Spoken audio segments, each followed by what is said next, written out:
Once you have your color palette selected and your frames are scanned and labeled properly and you know where they are and you can get to them, open them up in your Ink and Paint program and start to paint. Now, as you can see, sometimes if the lines are not prepared properly, and this is highly likely in that there's a lot of drawing, a lot of frames that you can capture, sometimes there are breaks in the lines, and when you use the fill tool or the paint bucket tool, then the digital paint will spill out into other areas or even the backgrounds.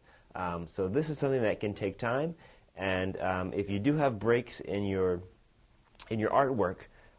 then you can go back and with a paintbrush and just close those lines so that they'll contain the fills when they're put in.